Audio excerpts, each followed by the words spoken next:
Hi Vandana. Hi, Anjana. Thank you for being here. Oh, I'm so happy to be here. Such a beautiful place. I Yeah. love it. Thank you, thank you.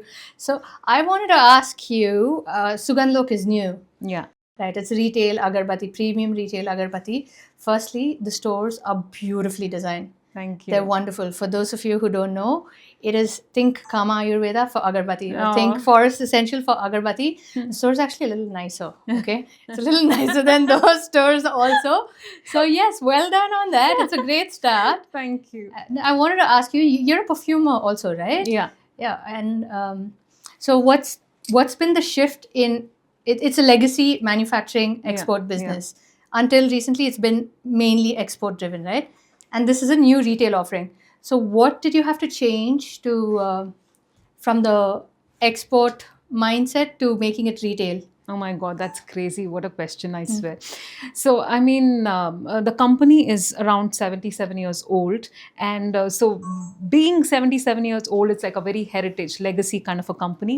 But along with it, it's like, traditional, old school. And, we have workforce, laborers, handmade, and everything. So now, cut to Sugandhlok is the new retail brand and being taken. So all these years we've only been manufacturing, and now Sugandhlok is more for domestic, for India, retail, franchisee. It's completely diverse. So it was like literally like a startup. Is very very different. So what we have been using and learning and doing all these years in Sarathi International, I mean, there's no way that you can apply the same in Sugandhlok. So it was completely like treating this like a startup with digitization, tech, and even the staff and workforce. We used to working with grassroots and labor kind of a workforce, and now the startups are like more like more corporate and young crowd and millennials and Gen Z, I think, not even millennials. Yeah, so it's a very it was a very big shift, but very interesting. I think we learned a lot of things on the way. Okay. Yeah, so it's completely contrasting things. So yeah, we understood how we got a glimpse of how startups work, or like how they view things very differently from how um, old companies, where Right. the priorities are itself are very different. Yeah. In established companies, we look for strong foundation. Yeah. We look for loyalty in customers, we look for long relationships, we look for quality, we look for substance. But in startup, product somewhere takes like a second spot. The first spot is marketing and how it's packaged, how it's presented, and the communication. Here it's called customer acquisition, but there it's called customer relationship. So Right. yeah, it's a lot, but it's fun.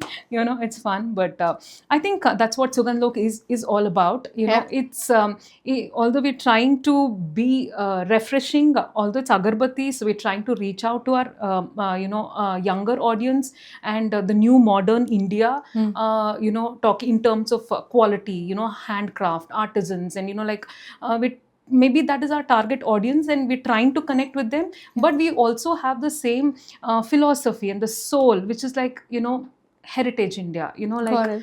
parents, your grandparents, and things that that has been passed through generations. So when you light an agarbatti, a Sugandhlok agarbatti, we want you to feel like home. We want you to Okay. experience that feeling called home.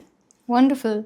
Has there ever been a clash between the two models, and in terms of internally how your team would operate, or internally how a workflow would have to go about, and how have you overcome it? Yeah, I mean, initially it was very difficult Yeah. because we had no clue, and then we got younger people to come to consult, to guide us, and to help us. I think only then we understood, Right. and we realized. And yeah, thanks to Sukruti, I think she set the whole pace for us and foundation, and she's like, this is what is needed, and this is what has to be changed and everything. Yeah, so a lot of things changed from there.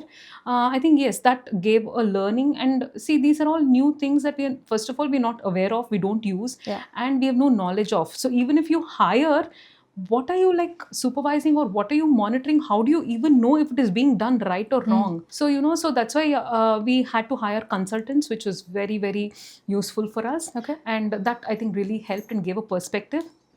And my husband and me, being two total contrasting personalities, I think that also helped. Okay. So yeah, That's nice. That helped us in the shift. Okay. I want to ask you one more thing, right? Sorry. So tell us something you're proud of with your journey. I know you're saying there are a lot of changes, a lot of things had to be shifted, right? But tell us what you're really proud of What am I proud of? I think in this early journey, but still, yes. yeah, I think the fact that we are adapting to the modern new requirements Yeah. of our customers or consumers, but still maintaining a balance of our who we really are. So even to this day, like Sugandhlok, the product is hardcore incense, agarbattis. Right. But the philosophy behind Sugandhlok is the ancient Indian practices, the heritage, our culture. We are proudly made in India brand, and we completely empower. 80% of our workforce are women. Okay. So we are very, very women powered, women led, and yeah, handcrafted. These are all like skill India. We are very much in sync with the government initiatives and alignment, like Viksit Bharat. So yeah, a lot of things, I think, where the product speaks one language, but the philosophy behind the product is everything to do with our culture, Your company ethos, heritage. your brand ethos. Yeah, and even yoga, meditation, mental health, and yeah, any space that you feel this agarbatti is actually helping you. Right. I think that is Sugandh life. Wonderful. So you mentioned also that you employ 80% women, right? So tell us, how's WOW going?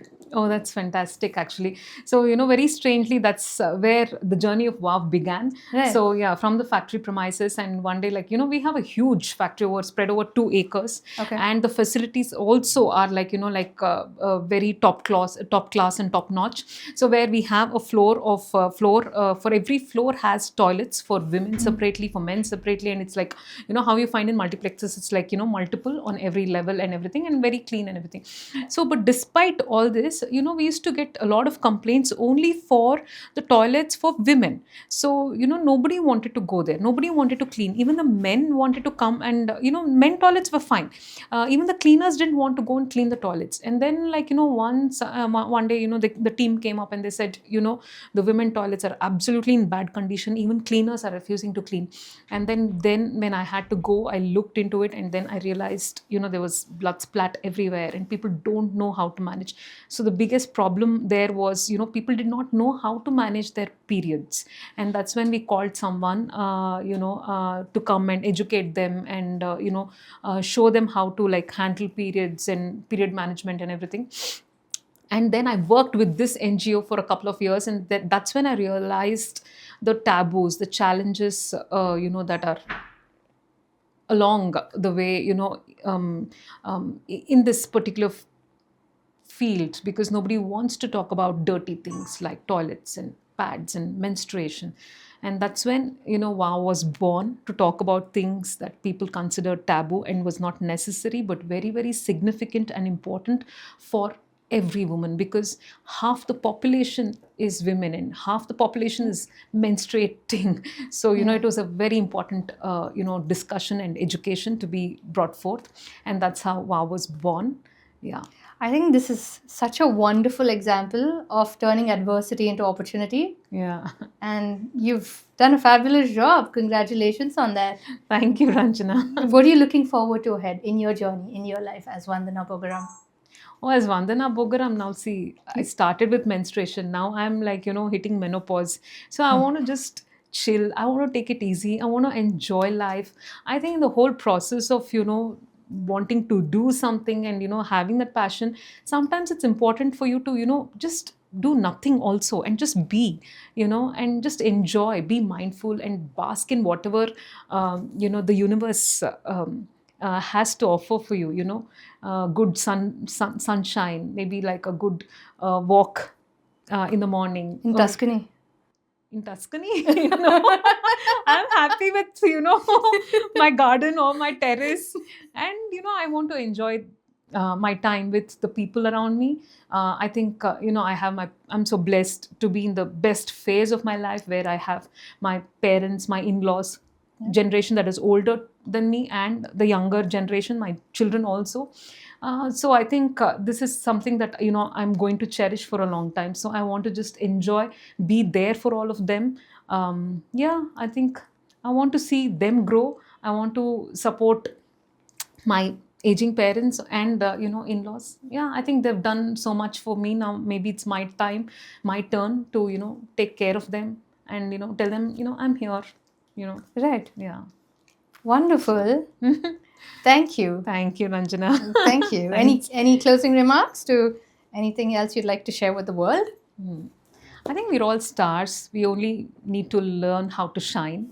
So if you love yourself enough, you will have a lot of love to give to the world. That's wonderful. Thank you. Thank you.